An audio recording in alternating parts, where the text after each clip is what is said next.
The actual beginning, though it's not really the beginning, but the actual flashpoint was, I remember very clearly. I can still see the corner in my house in 20 Northmore Road where it happened.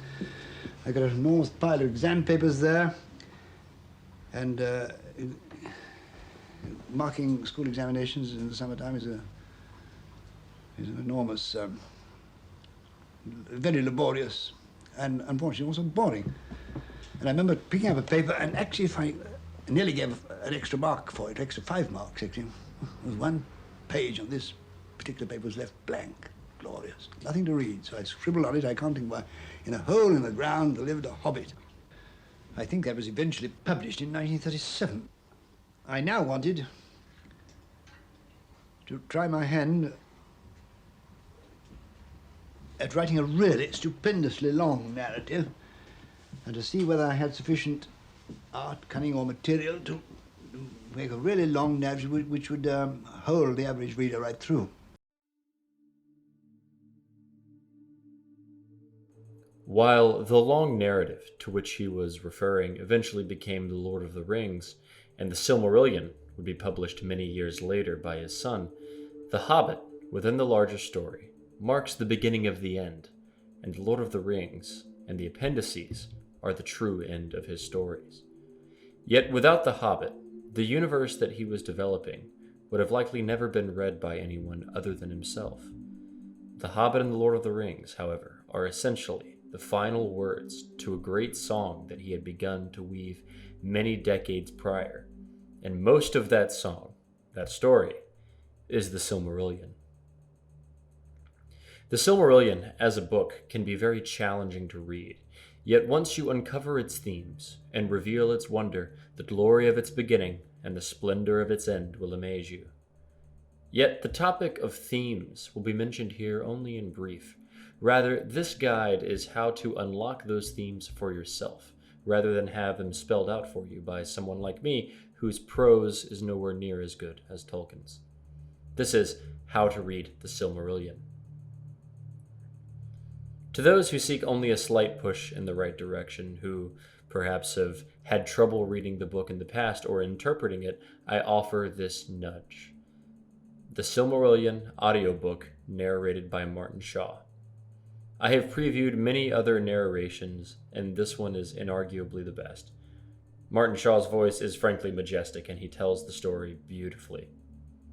Now, without spoiling theme, here are some hints that I can offer you in your future readings. Now, they may not really make a lot of sense to you right now if you haven't started the book, but try to keep them in the back of your mind for when you start, and maybe they'll help. Number 1, it's a mythology with applicable themes, and it's not an allegory.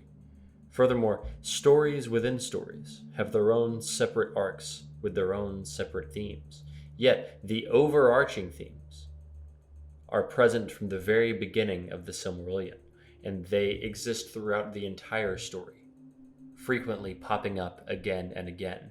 What themes appear when reading or listening to the first chapter are equally present when reading or listening to the last chapter. So find them and look for them. Number 2, the Silmarillion conjures beautiful imagery to the mind. The audiobook, while it has some downsides to the book version, has one clear advantage. The mind can more easily wander and bring to light beautiful imagery, especially if it has been a while since you have read the book. Number 3, there are so many names and so many places that it would genuinely be impressive if you were able to remember even a quarter of them on your first read-through. Yet, once the themes are discovered, in future readings of the book, you will find them recurring more frequently. And after that first reading, you will remember places and events much more clearly on future readings. Stories within the broader tale that may have gone over your head will fit neatly within the broader story. In short, you'll cry on the first reading, and you'll cry again on the second, but in thrice as many places. Imagery. Everyone's imagination works differently, yet the comparison to mythology should help with those who have trouble reading and imagining at the same time. Think of some of the most famous paintings of all time. These Renaissance and later paintings capture moments of supreme thematic, ontological, theological, or philosophical importance. Whether they depict something of classical antiquity or something of biblical relevance, within them is almost always a lesson or theme. When reading the Silmarillion, try to recognize these moments in the story. Moments of such supreme beauty and wisdom that they warrant paintings and tapestries of their own.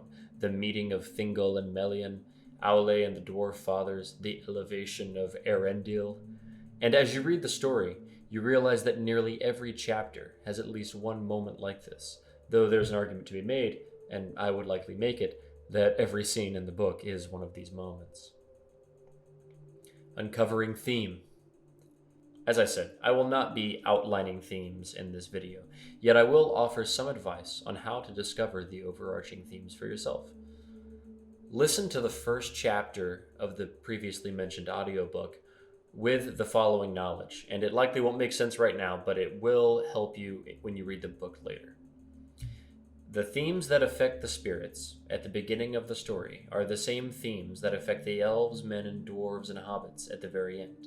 In essence, it is the same story, but told at different levels of existence, from the near deistic level of the spirits of the Ainur at the beginning, all the way down to the hobbits at the very end. And in advance of your reading, know that at the very beginning, in the music of the Ainur, when Eru, who is known as Ilúvatar, rises and elevates a new theme, the third and final theme, referred to as the third theme in the chapter, is the children of Ilúvatar, as in elves and men. Furthermore, this event is both a majestic event that happened before the beginning of time, yet it is also a foretelling of all that is to come, all at once. That is a hint into what Tolkien is trying to say with no outright thematic spoilers. Conclusion. This applies both to those who have not read the book and those who have already once. Read it again. If you haven't listened to the audiobook yet, you will get something out of it. Regardless of the medium, the Silmarillion gets better with every reading as the complexity of it is more vividly understood. You may understand the broad history on the first reading, but you'll get even more out of it on the second. If you just finished the audiobook or the paperback, wait a few weeks or maybe even a few months and start again. Finally, if you find yourself uninterested and struggling to maintain your attention, then try switching mediums. This video could honestly just be one big plug for the audiobook, but seriously, I can't compliment it enough.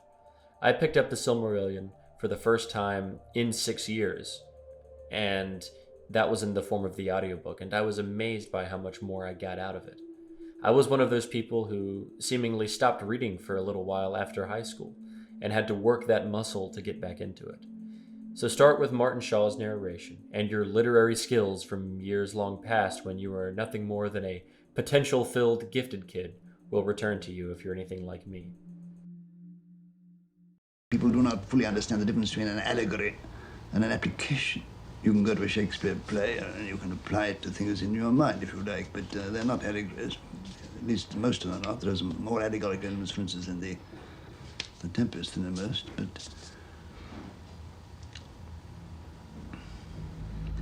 certainly, I mean, many people apply to nuclear, the ring, to particularly the nuclear bomb, don't they? I think that was in my mind, is that the whole thing is only an allegory of it. Well, it isn't. One reviewer once said, this is a jolly, jolly book, isn't it? All the right boys come home and everybody's happy and glad. It isn't true, of course. He can't have read the story. If you really come down to any large story, it interests people, can hold them attention for a considerable time, or make stories, practically always, a human story is practically always about one thing, aren't they? Death. The inevitability of death. I don't know, would you agree with that? But anyway, that is what, there was a quotation from Simon Beauvoir that I read in the paper the other day, which seems to me put it in a nutshell. I think I'll read it to him. There is no such thing as a natural death. Nothing that happens to man is ever natural. since his presence calls the whole world into question. All men must die, but for every man his death is an accident, and even if he knows it and consents to it, an unjustifiable violation. Well, you may agree with words or not, but those are the key spring of the laws of the ring.